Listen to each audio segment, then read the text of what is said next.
दो संख्याओं का अनुपात 3:4 है और उनका एलसीएम बराबर 480 है, तो उनका एचसीएफ क्या होगा? ये प्रश्न आपका आरआरबी एनटीपीसी 2022 में पूछा जा चुका है। बहुत ही शानदार क्वेश्चन है, कैसे बनाएंगे? तो संख्याओं का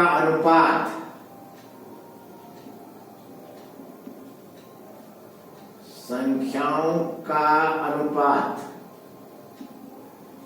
बराबर आपको दिया हुआ है 3:4, 3:4 दिया हुआ है। तो अनुपात का एचसीएफ क्या होगा? अनुपात का एचसीएफ,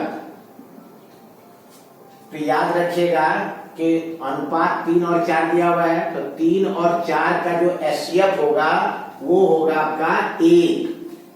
यदि कुछ नहीं मिलता है तो वैसी स्थिति में एचसीएफ 1 होता है। तो 3 और 4 में कुछ नहीं मिलता है, इसका मतलब एचसीएफ 1। और एलसीएम कितना हो जाएगा? एंड एलसीएम आपका हो जाएगा 3 गुना 4 कर देंगे, 3 चौक 12, तो एलसीएम हो गया 12। और प्रश्न में एलसीएम 12 बराबर आपको दिया हुआ है 480, तो 480, तो 12 बराबर 480 दिया हुआ है, तो 1 बराबर कितना हो जाएगा? तो 480/12 कटा देंगे, 12 चौक 48, 1 0, तो 1 रेशियो बराबर हो गया 40। और रेशियो में 1 आपका क्या दिया हुआ है? एचसीएफ दिया हुआ है। कहने का मतलब हुआ कि एचसीएफ बराबर 1 बराबर 40 निकल गया। तो दिस इंप्लाइज एचसीएफ जो निकला वो आपका 40 निकला। तो कहता है एचसीएफ क्या होगा? तो एचसीएफ 40 होगा। और 40 आपका देखिए तो किस ऑप्शन में दिया हुआ है? ऑप्शन ए में। तो करेक्ट आंसर आपका ऑप्शन ए होगा। यदि दो संख्याओं का अनुपात 3:4 है और उसका एलसीएम बराबर 600 हो तो उन दोनों संख्याओं का गुणनफल क्या होगा? ये प्रश्न आपका आरआरबी एनटीपीसी 2022 में जो है पूछा जा चुका है। बहुत ही शानदार क्वेश्चन है, कैसे बनाएंगे? तो संख्याओं का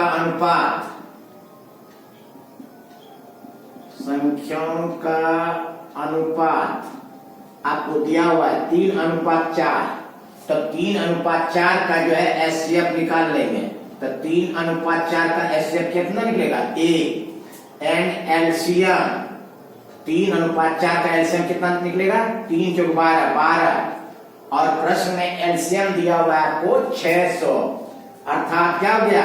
12 बराबर हो गया 600, तो 1 रेशियो बराबर कितना हो जाएगा? 600/12, 12 पंचे 60, 1 0, तो 50 हो गया। तो 1 बराबर हो गया 50। और रेशियो में 1 आपका क्या दिया हुआ है? एचसीएफ दिया हुआ है। कहने का मतलब आपका एचसीएफ आपका निकल गया 50। एंड एलसीएम आपको दिया हुआ है, एलसीएम कितना दिया हुआ है? 600। अब कह रहा है दोनों संख्याओं का गुणनफल क्या होगा? तो दोनों संख्याओं का गुणनफल कितना होगा? एचसीएफ इंटू एलसीएम हो जाएगा। दो संख्याओं का गुणनफल का फॉर्मूला क्या होता है? HCF into LCM. एचसीएफ आपका कितना निकला है? एचसीएफ आपका देखिए 50 निकला है। एचसीएफ 50 इंटू एलसीएम कितना है? 600, तो 600, तो 50 गुना 600 करेंगे कितना हो जाएगा? 30,000। तो करेक्ट आंसर होगा 30,000। और 30,000 आपका किस ऑप्शन में दिया हुआ है? ऑप्शन ए में। तो करेक्ट ऑप्शन जो है आपका ए होगा। बताइए, किसी को कुछ दिक्कत है तो बताइए। दो संख्याओं में 5:8 का अनुपात है। यदि उनके लॉ 480 हो तो बड़ी संख्या क्या होगा? ये क्वेश्चन जो है आपका आरआरबी एनटीपीसी में जो है पूछा जा चुका है। बहुत ही अच्छा क्वेश्चन है। इसको कैसे बनाएंगे? तो संख्याओं का अनुपात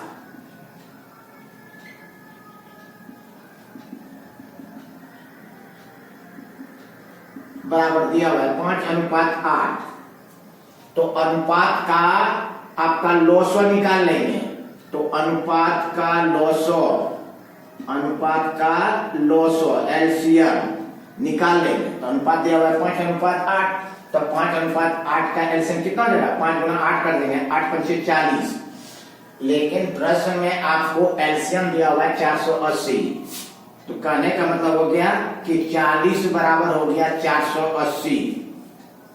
तो 1:4 कितना हो जाएगा? 480/40 कटा देंगे, 0 0 कैंसिल, बच्चों का 48, तो 12 हो गया। तो 1 बराबर हो गया 12। अब कह रहा है कि बड़ी संख्या क्या होगा? तो रेशियो में बड़ी संख्या क्या दिया हुआ है? 8 दिया हुआ है। तो 8 बराबर कितना हो जाएगा? 12 गुना 8, 12 96। तो करेक्ट आंसर होगा 96। और 96 देखिए तो आपका किस ऑप्शन में दिया हुआ है? ऑप्शन डी में। तो करेक्ट आंसर आपका ऑप्शन डी होगा। 3 संख्याओं का अनुपात 3:5:9 है। यदि उनका 917 हो तो बड़ी संख्या तथा छोटी संख्या में क्या अंतर है? ये प्रश्न आपका आरआरबी एनटीपीसी एग्जाम में जो है पूछा जा चुका है। तो संख्याओं का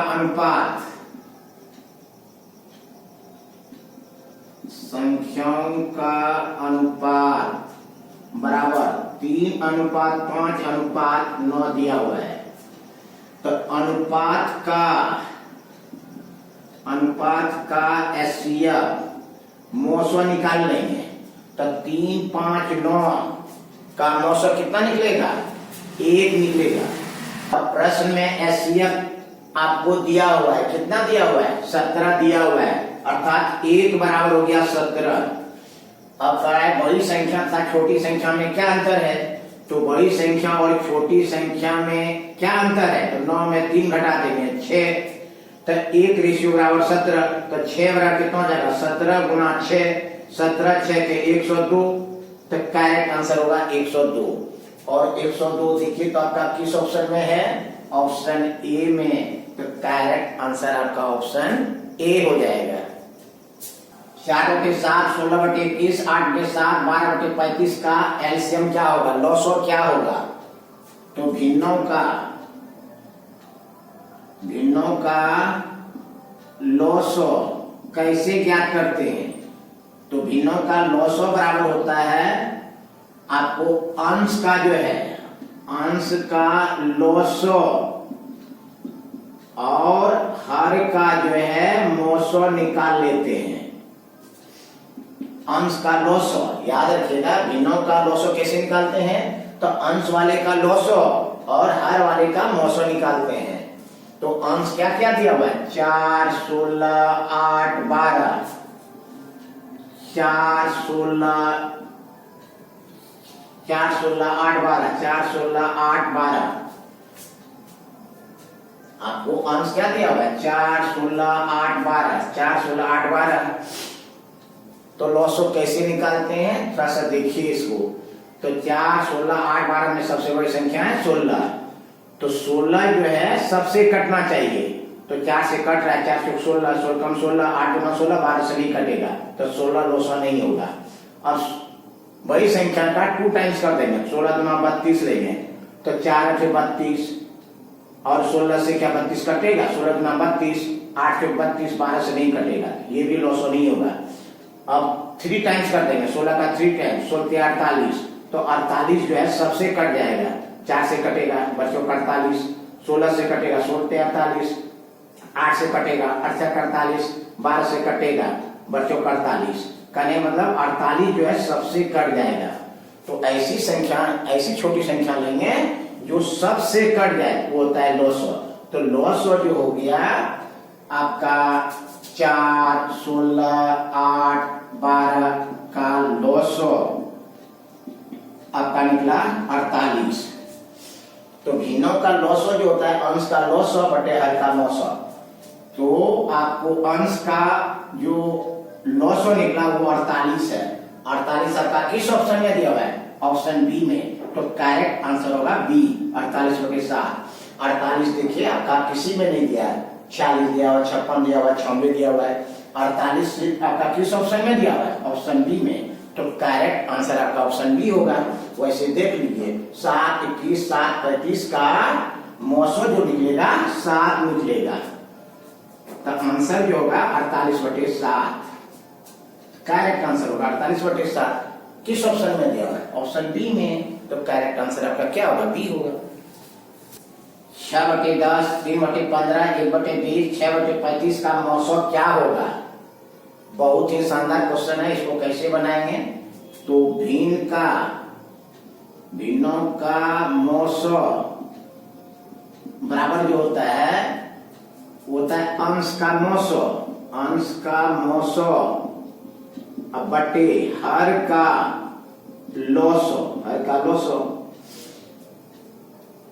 तो 6 3 1 6 का 900 निकालेंगे तो 1 निकलेगा, 1 बटा हर का लोसो, तो हर दिया हुआ है 10 15 20 35 का जो लॉस होगा वो होगा 420, 420।